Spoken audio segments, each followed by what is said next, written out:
All right, greetings. Welcome back to Blackbird News, where everything is connected. How are you all feeling? Good to see you.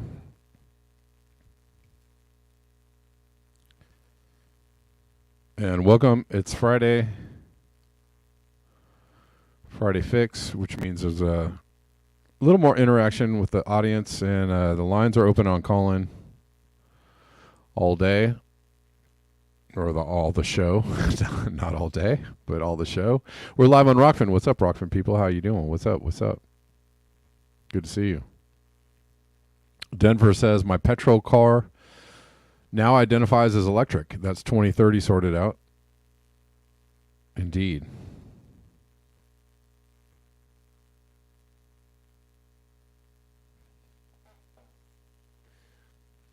Well, these other folks, they can identify as anything they want, so can my car.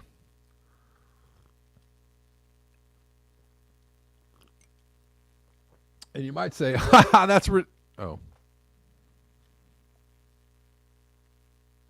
Something. I don't know. But welcome, and good to see you.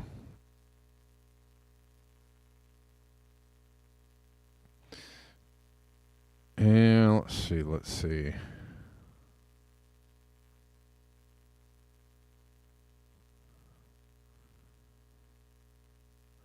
UV of 10. Is that in New Mexico? 90 degrees on Sunday in New Mexico? Jeez. That sounds yucky. Yeah, everybody seems to be feeling a very warm summer coming.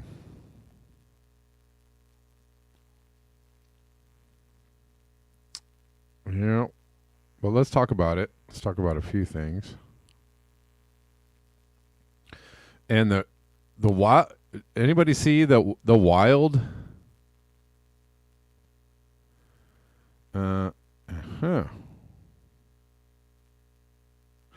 The wild interview with Leslie Stahl, RFK Jr. and Leslie Stahl.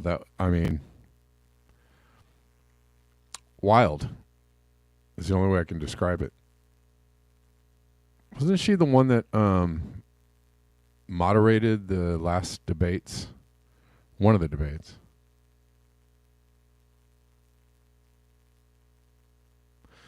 One of them there debates. I think she did. Hold on one second, guys. Give me a moment.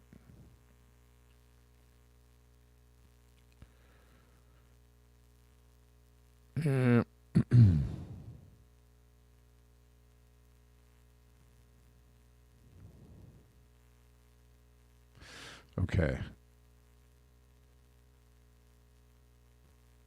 I don't know if we're going to talk about that right away, but that's one of the things we're going to talk about today. Oh, sorry. Lindsay Davis. Sorry. My bad. Just putting whatever names on people. Lindsay Davis. My apologies for really messing that up.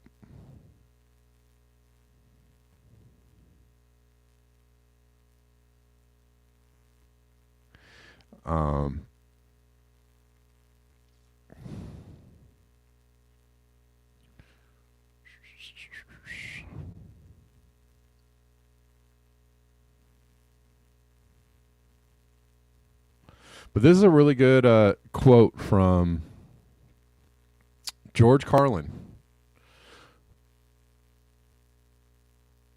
friend of the show. George Carlin, even though he's not alive anymore.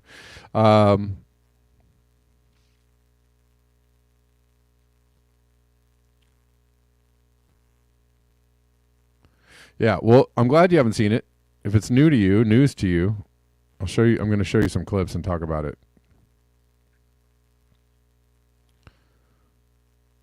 Political correctness, but this kind of goes hand in hand with what. One of the things I want to talk about today, I guess, is that, and something I was thinking about over the last day or two, that this respectability politics, this we got to shut you down because because safety, because we're all afraid for our safety, because you're going to say the mean things and the bad things, and because you're saying the mean things and the bad things, and the other people are going to think the mean things and the bad things, and then what do we do about that? Then society will totally break down, and then what will happen to us? We'll have chaos and things. Okay, really? Bad things will happen to good people.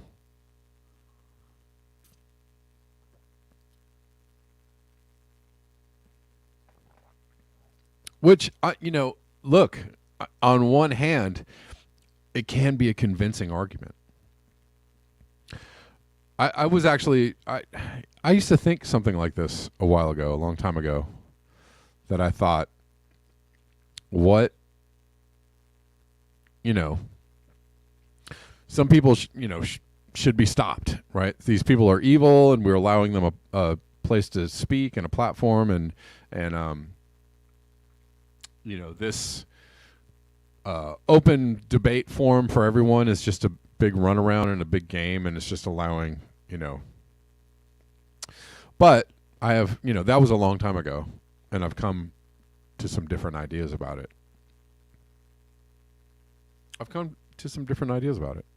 On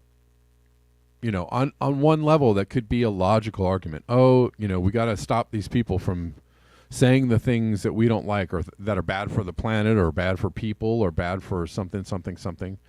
However, if you flip it around, the people in charge can say, well, this is what we want you to think, and this is what we want you to do.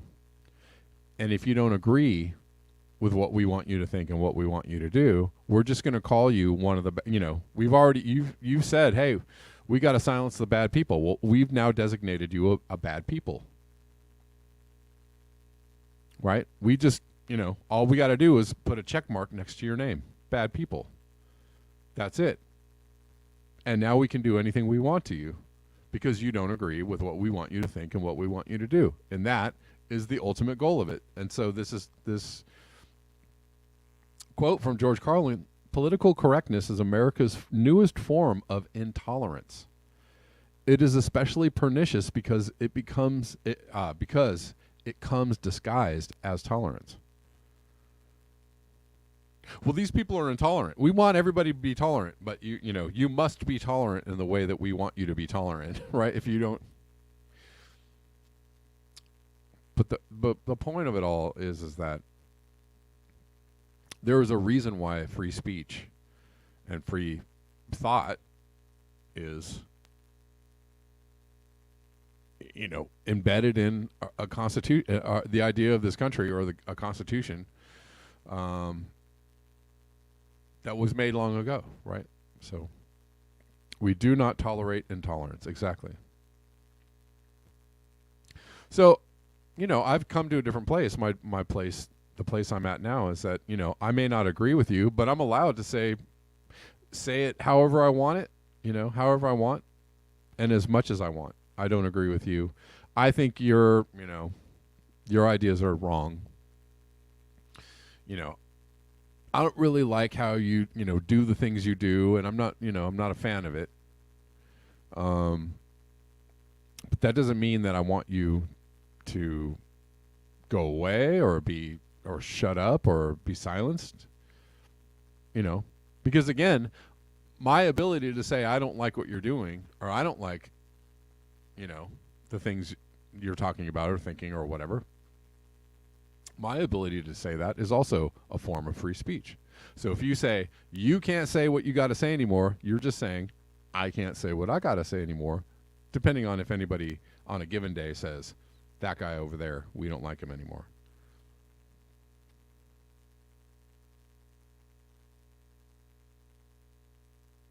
So it is pernicious. It is it's a mind virus, and it's got to be stopped. You know, that particular form of fascism should be stopped. The idea that, like, well, we need to silence people for safety because you're threatening me. Oh, your words are violence, and yeah, blah, stochastic violence, blah.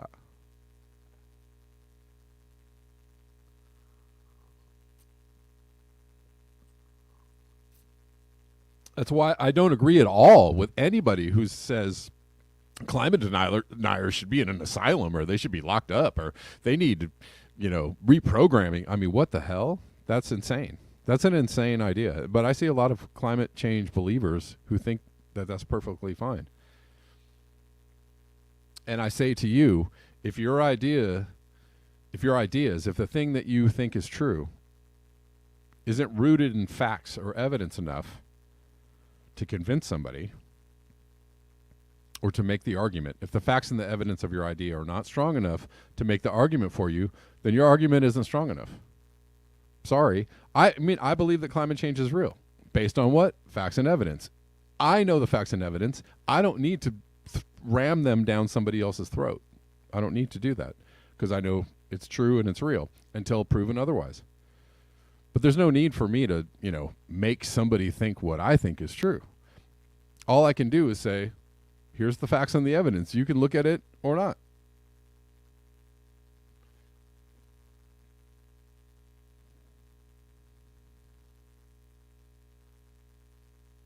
So, yeah. I mean, and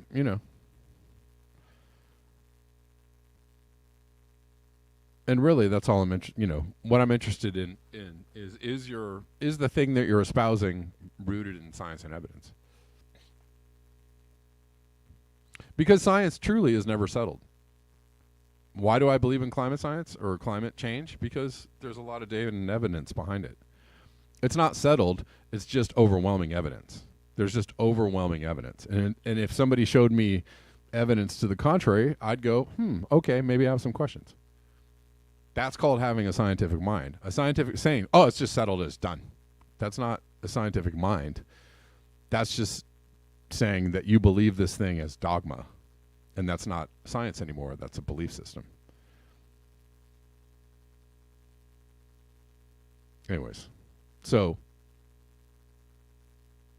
science is not supposed to be religion, is it? Science is not a religion. Science is a method. Science is a method.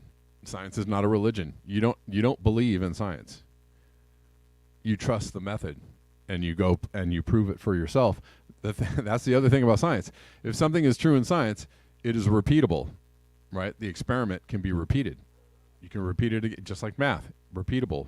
The equation is repeatable. It always equals this. It always equals this. And you can look at it backwards and forwards. It always equals this. That's the beauty of science. Anyways.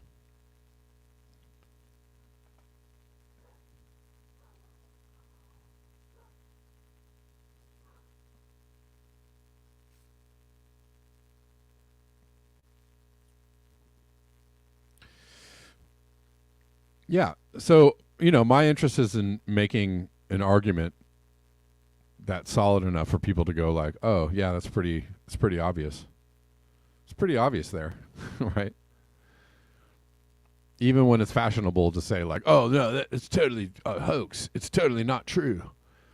Well, you don't believe that based on science and evidence. You believe that based on the fact that somebody told you to think that. And that's not the reason for anybody to believe anything. So, yeah. But it is Friday. What's up?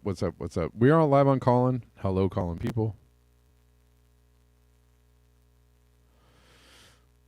I think it's pretty obvious to see that, humans are expanding on the planet.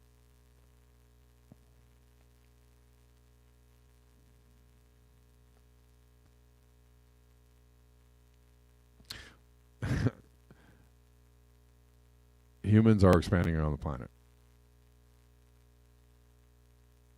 Human expansionism is destroying the planet. It's kind of obvious. All those things, you know, the number of humans, the number, you know, the amount of burning emissions, the amount of heat, the amount of CO2 in the air, they all are following each other. Yep.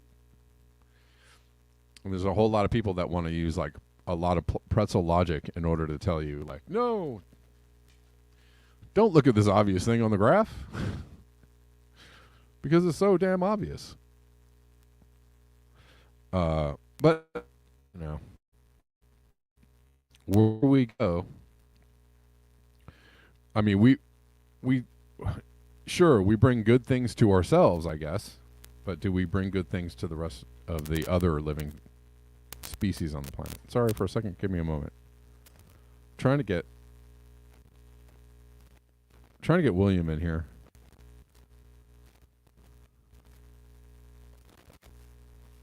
Sorry if my meandering diatribe or whatever is turning people off. Sorry. See, if I wanted to be really popular, you know, if I wanted to have a, you know, a bigger channel or make more money, I would only talk about climate change. I would only just cover like how bad climate change is, and everybody would be like, "That's great. I love this channel."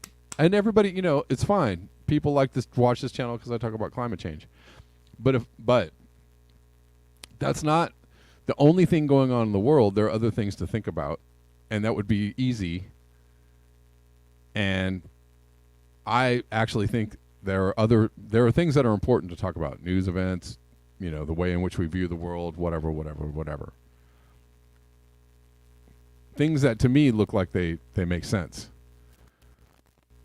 And so I piss everybody off by including other things that they don't believe. Oh, why are you talking about this? Shut up. Just talk about climate change. How about the Earth is? Okay. I mean, we already know that. How long have I been doing the show? For like 7 years almost. We know that climate change is real. We know that climate change is bad. We know that climate change is getting worse. We know where we're going. You know. I cover it every day in order to keep everybody abreast of what's going on, and because it's, you know, I know it's happening. Sorry, William, I'm trying to get the sound in. And it's an important, you know, nobody else really covers climate change all that often. You know, there's not a lot of channels out there devoted to keeping everybody informed on what's going on the planet. So I feel like that's a thing to do. But I'm doing this because I think that there are things that are important to be said and to be talked about and to be shared. And I appreciate the people that support me and enjoy the show. I really, really do. For all the reasons, right? Whether it's climate change or other things. But I'm not here to be like your climate change doom porn channel and stay within your described confines of what it is that you want me to talk about. I mean, I find that to be incredibly condescending, selfish, and just weird that you want somebody to act like a puppet and do a monkey dance for you for your enjoyment. I find that weird that people live their lives like that. If you like the show, cool. If you don't like the show, cool. I'm good with you either way. Vayos con Dios. All right, let's see if I can hear you, William. What's up? Hi, Kevin. Yeah, I got you. I think I got you. Good. Well, first, I'd like to comment. Thanks for having me in, and I'd like to comment on the environmental aspect. And then, if you're okay, I reposted some of the things I posted yesterday regarding the World Health Organization, International Health Regulation, proposed amendments, and the pandemic treaty that the EU is pushing, and the UN. And then I found a bunch of stuff on weaponizing psychiatry, doctors, quite a few around the world that they've done that to, who Okay. speak Yeah. out Oh, no, I against. know that. Yeah, I know they have. I know they have. Yeah. So on the environmental thing, I mean, this is just like, remember when the cigarette industry, whether or not it caused cancer, there's science they present their science on the industry side, and then you know what I mean? And it creates confusion, Yeah. and, you know, it's unfortunate. It's disturbing. I mean, I agree with you, obviously, you know what I mean? I'm saying to the choir, I know, but it creates a lot of conflict even amongst friends, just like the COVID thing did when you get the industry narrative versus what's real science, not Yeah. the industry science. And of course, they want to quash all our voices with the other key thing about these NGO bodies, that were organized for our benefit, is they're trying to quash what they call misinformation, disinformation. Oh, yeah. We know that, and that's all baked into their future plans. Like you said yesterday, this is the calm before the storm. They've already got it. Catastrophic contagion. Where was that? In Brussels, I think, where they met about 3 months ago. They tabletopped that out just like they did Event 201 before the COVID, and with the Gates Foundation, the World Health Organization, all the players, along with the Rockefeller Foundation, that's all been part of this as well, Right. And boy, our this debate before the UK, seeing the UK, they get 100,000 signatures, Kevin, and then that brings it to the floor for debate, whatever the issue is, and they got like 160,000 regarding debating the global pandemic treaty that's being pushed by the globalists, and I'll use that as a catchphrase, all the alphabet soup groups we just mentioned, you know what I mean? Right. CDC, World Health, blah blah blah blah, right? And this fella, and Give me Andrew one Bridgen- second, Bill. Just Yeah. Osama, I see you in the call-in queue. I just invited you to speak, and I think if you unmute yourself, or I think you can speak as well, Osama. So if you want to jump in, I did something from my end. Okay, go ahead, William. Sorry. Yeah. So this Andrew Bridgen, this MP, is trying to represent his constituents and pushing back hard against these IHR, International Health Regulation, proposed amendments in the Global Pandemic Treaty that will become apparently binding, because they're removing the words non-binding out of it, and then Article 3 regarding respect and human rights and dignity will be removed or replaced with a term they call equity, which will mean all or nothing across the board. You know what I mean? No more sovereign rights. And actually, that's Article 3 of the proposed amendment. It's shocking. Yeah. Isn't it? I mean, it is. Hold on one second. One more second. So Osama, you are in as a speaker, but you have to unmute yourself. So I'm going to invite you to speak again. Just accept the invitation and then just unmute yourself, and then you can talk as well. Yeah. So let me know. I see. I'm looking at the live chat, Kev. So if he's going to speak, just tell me to hold off. He's in here as well. So he's in. Hello. Now he's a speaker. Hi, Kevin. Hey, what's up? Hi, Osama. How you doing? All right, brother. I was actually calling on a different subject, but I'll just hang because I want to hear what you have to say, William. So I'll be here. Okay, I'll tie it up quickly, hopefully as quickly as I can. I did put a lot in for your listeners. If you go to the call-in app in the live chat, there's all the links with the descriptions off the links that I copied in. So the first one I thought was interesting was a Dr. Nordin Guards, I think it's pronounced Nordin Guards. He wrote a book on the Rockefeller, the history that got us a stunning short history of why the world has gone mad.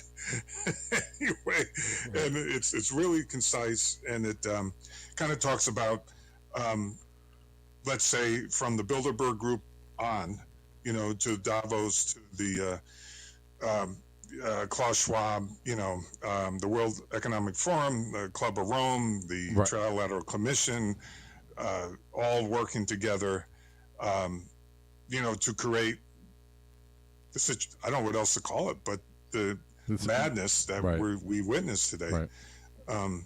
and on all levels. So that, without diving into that, I just wanted to note that, Osama, and then the expose article on the WHO's pandemic treaty is a clear and present threat to democracy. That link is there, Rhoda Wilson. Well, let me. I have that up. So, Go ahead. Just quickly, in the plans for the pandemic treaty, the WHO would have complete control over health regulations of all nations in the event of a pandemic or other health emergency. The plans have been described by the World Council for Health as an undemocratic farce. So, and there are a lot of people who are concerned about this, but I do, in the interest of time, William, too, like, I want to get to this, what they're doing as far as like shutting down the discussion around Yes. around Yes, okay. around vaccines, COVID, and all that kind of good stuff. But let me jump then too quickly. I did list along those lines the retaliation against a lot of psychologists and psychiatrists, and they're in there's like 4 different articles and different. Can I note them quickly? Or do you want to take it from here, Kev? You tell me. Yeah, can you note them very quick? Sure. I have to actually be done with this show at like a few minutes before 1, so I'm just letting everybody know I have a time constraint. So I'll try and jump through these. Ontario College of Psychologists attempt to strip Jordan Peterson of his license. I won't read the description. I'll go on from there. Then Dr. Peter and Ginger Bregan on the weaponizing of psychiatry. That link is there. They've been fighting. They even fought frontal lobotomies. They've been around a long time. They're seniors. You know what I mean? And then Belgian psychologist Steve van Heerweg received a 2-year suspension for his statements on social media about the Great Reset, the World Economic Forum. Can you imagine? Yeah, I mean, it's pretty wild, right? Like, so, and to go, what was it? Tucker Carlson said before he was fired. Yeah. He had a thing, he had a show. He was basically describing, the forcing of, a corporation basically through a media outlet or through the government and through government agencies saying like, you must take this thing or buy this thing, and even if it harms you, right, you must have this thing, and all questioning of this forcing of the buying of the thing or the taking of the thing will be silenced. The way he put it, I'm doing a terrible job paraphrasing, but the way that he put it was like, oh, yeah, that is wild. But that's exactly what's going on, right? I saw that. I thought you did a pretty good job, actually. Okay. But he had a much longer piece on it. Sure. This is why we're not seeing him, obviously. I mean, right. So the last couple of quick things, Kev, the Center to Madness, the Corbett report, he talks about the Washington State bill, send political enemies to psych wards. This is also Kurt Nemo's Substack. That's Bill 133. Okay, it's not been voted in, but right. And then jumping to Dr. John Campbell. But they are trying to go that route, which is yes. Political dissidents will be deemed, unstable, mentally unstable, or supporters of the wrong party or the wrong, whatever it might be, will be deemed, enemies of the state and or mentally unstable and or mentally unfit and or, whatever you want to, go down the list. Yes. And yes. so. And I have a personal experience with that. I could share real quick. I was fighting other issues, but establishment issues with the Catholic Church, the probate courts, credit card industry, whatever. And I was complaining to authorities, and then I started filing lawsuits as a pro se litigant. And I got arrested 4 times, and eventually they put me in a psych ward for 2 months, where they use what they call Department of Mental Health Addictive Services. to claim I was incompetent to go to trial, even though, see, the state's attorneys wanted to nolly them out. But I said, you can't nolly anything out because there's no probable cause. I'm not committing any crimes. I'm not harassing people. I'm not trespassing, use bullshit charges, breach of peace, trespassing in this case. And I said, no. And so then they wouldn't dismiss the cases outright because I was filing lawsuits and suing. Every time they dismiss a case, I would sue that city, town, because the police are part of that city or town or state. And so this is the tactic they use. I spent 2 months in a full max security lockdown psych ward in Middletown, Connecticut, for alleged Class C misdemeanors, harassment, where the material evidence is me pointing out their crimes. And at the end of the day, I was allegedly delusional, bipolar, with grandiosity complex. It's horrific, man, that happened to you. Yeah. Well, yeah. I looked at it as one flew over the cuckoo's nest, bro. I was like, here we go. Right. You know, just got to keep from getting medicated. That was the whole thing. Right. Just, you know. Right.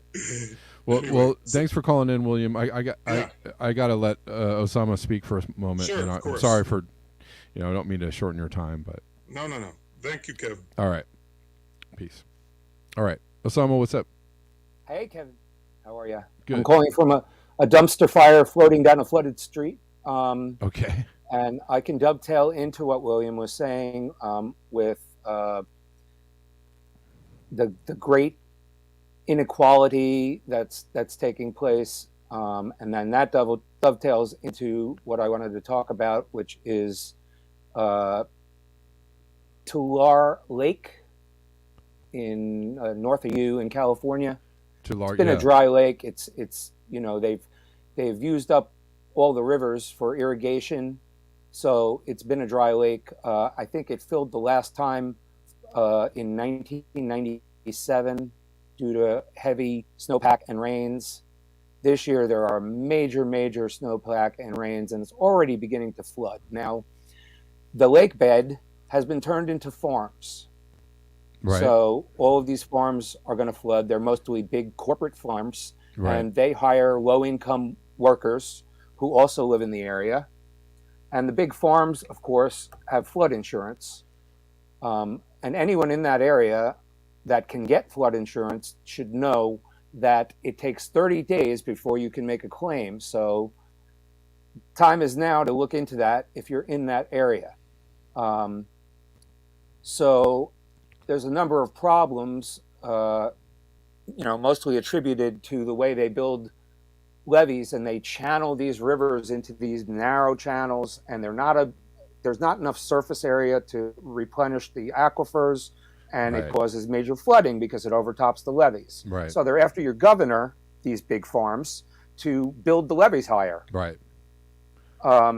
Now, the people who are the workers who also live in the area can't afford flood insurance.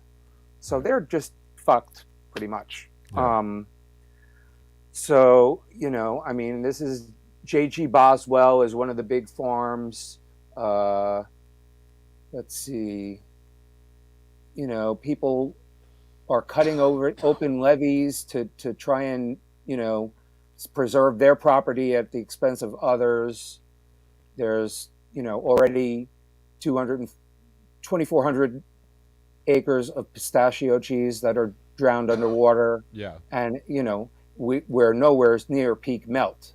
So that lake is going to fill up, and, it's going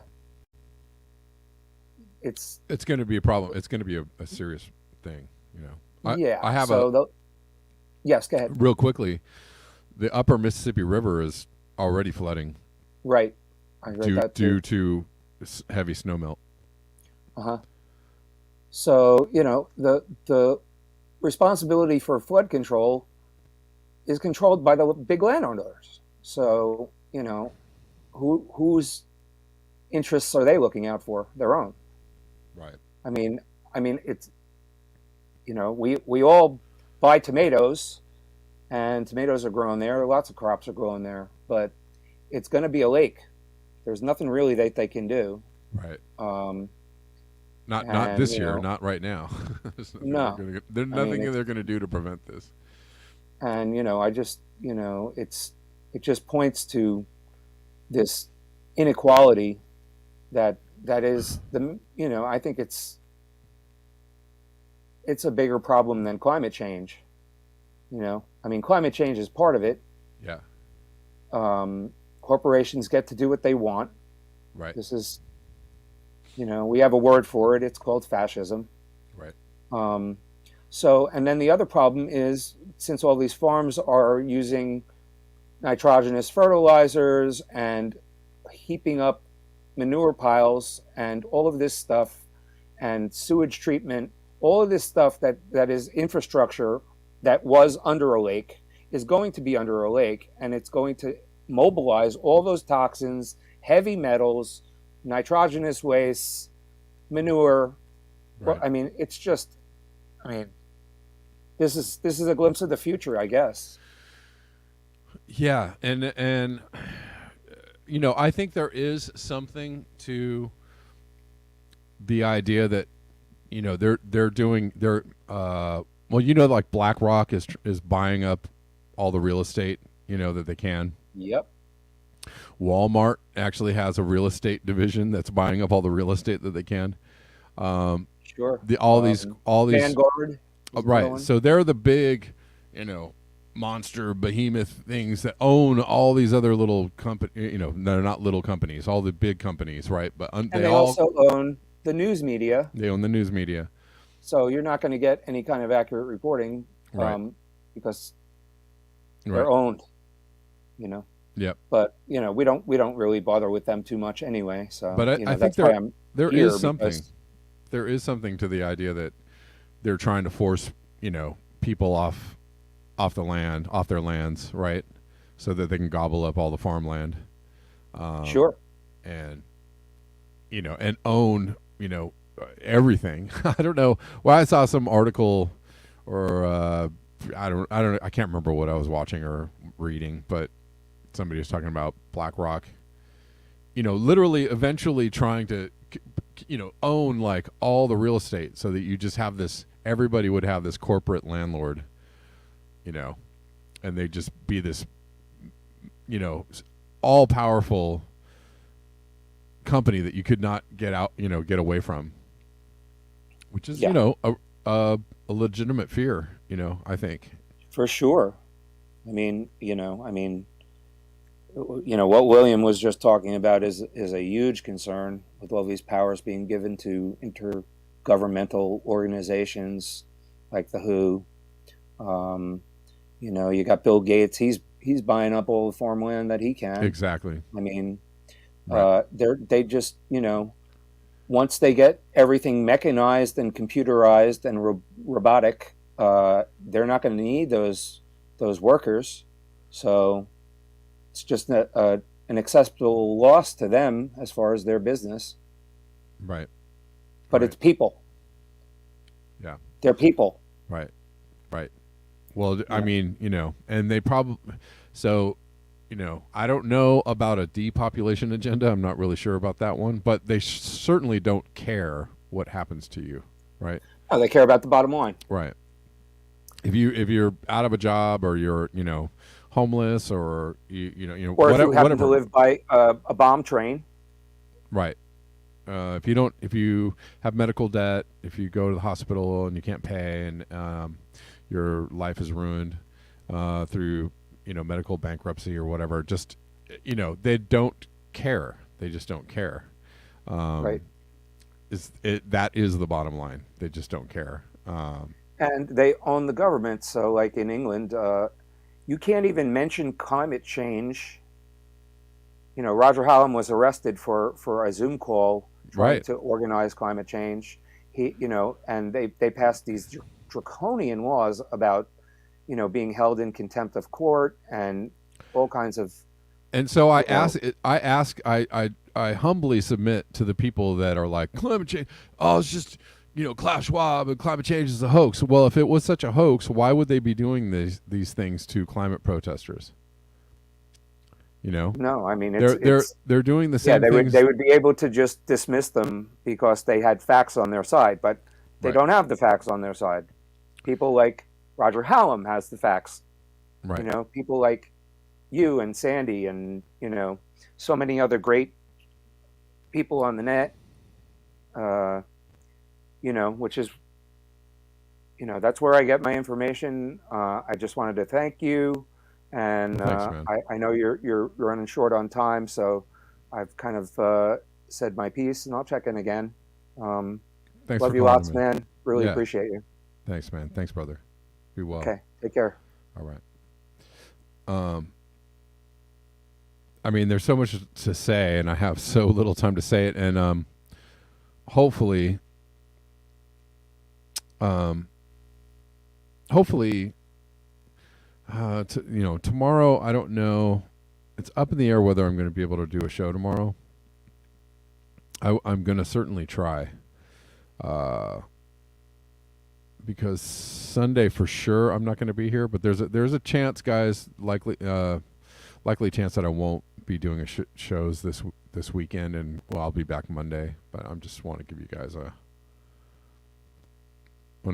heads up. But okay, let me quickly try to cover a couple of things that were brought up.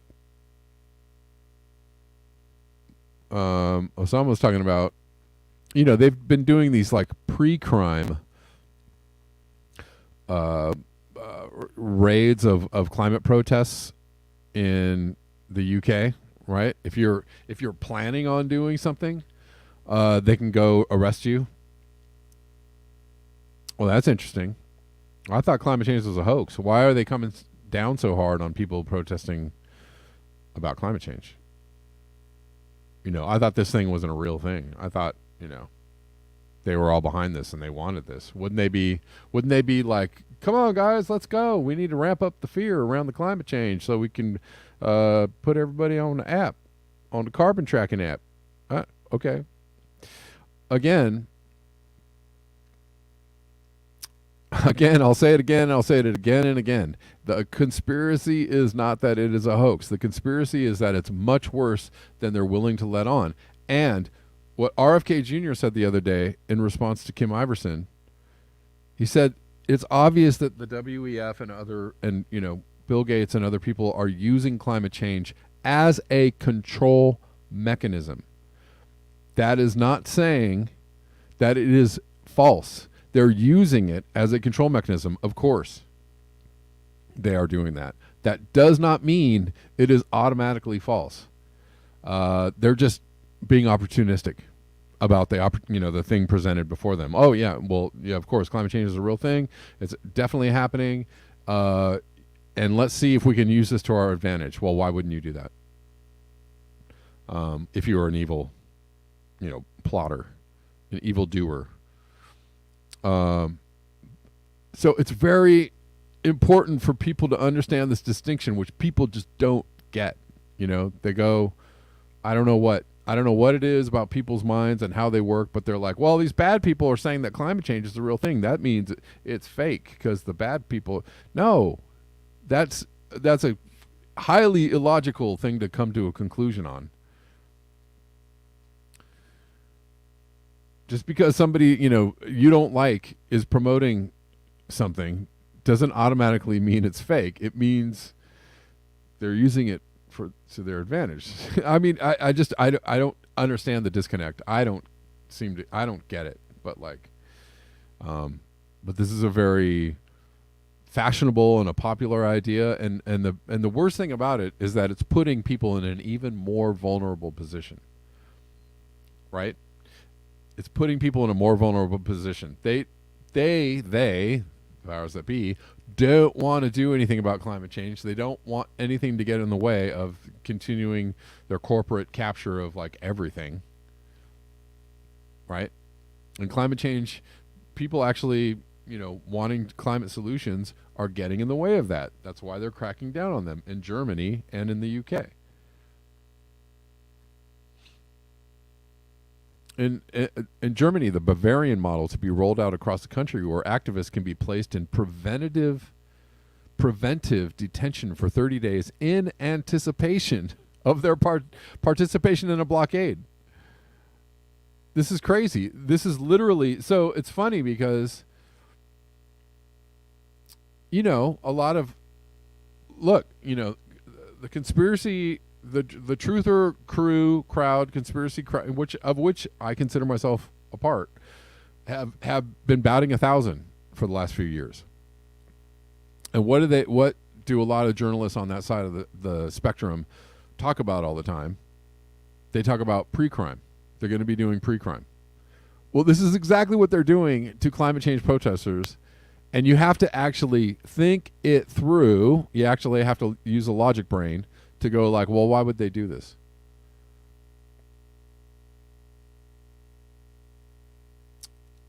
They seem to be doing this to climate change protesters. It's the same thing that they're doing to other people that they don't like. Right? They don't want actual climate change protests. They don't want people actually going, hey, this is a serious problem. They just want to do whatever they want to do. And if they can use climate change as an excuse to do it, they'll do it. That doesn't mean it's false. Please understand this. Please think it through. And also just look at data and evidence. I don't know, whatever. Or don't, if you just want to believe what you want to believe. If you want to go religious on your thoughts or cultish on your thoughts, go for it. I prefer scientific or journalistic approach, which journalism is. A journalistic approach is the scientific approach, which is, uncover all the facts, look for all the evidence, present your case. Same thing.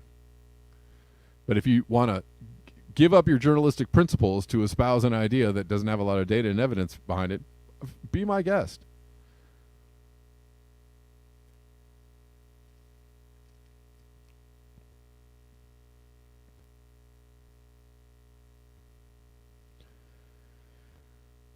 So that's happening. Okay, quickly, because I do have to leave. RFK was... This is a bizarre interview here. I'm going to play what I can of it, but let's see. You've said in the past that there is a correlation between vaccines leading to autism. That's totally been debunked. Wait a minute, who debunked it? We have not seen any kind of scientific connection. He tried to go Elon Musk on her, and she did a pretty good job of... although he caught her a couple times, and she was like, what? But he's like, wait, who debunked it? She was like, let's just go around that. I'm not going to answer that. Let's just go around that question. But good job. He was like, who? Tell me. The CDC, the World Health Organization, the National Academy of Sciences are captive agencies, Lindsay. And so you think they're all in cahoots? Yeah, they're all captive. You've discussed the Kennedy family as like any family. There are disagreements. But I think what makes it different here is that several of your relatives have not just said that they disagree with you, but they've called you dangerous. And as you're probably well aware, there were two of your siblings and a niece who wrote in a Politico article back in 2019. He's helped to spread dangerous misinformation over social media and is complicit in sowing distrust of science behind vaccines. We stand behind him in his ongoing fight to protect our environment. However, on vaccines, he's wrong. Your sister Carrie has said, I love my brother Bobby, but I do not share or endorse his opinions on many issues, including the COVID pandemic, vaccinations, and the role of social media platforms in policing false information. Your sister Rory has said, I admire his past work on it as an environmentalist. Because of him, we can swim in the Hudson, but due to a wide range of Bobby's positions, I'm supporting President Biden. And I'm just curious if you are not able to get... And so that's an interesting thing that she said, like, well, he cares about the environment. He's right on. And good job and good work. But why would somebody who's interested in the truth and interested in fighting for a healthy planet, interested in fighting for clean spaces,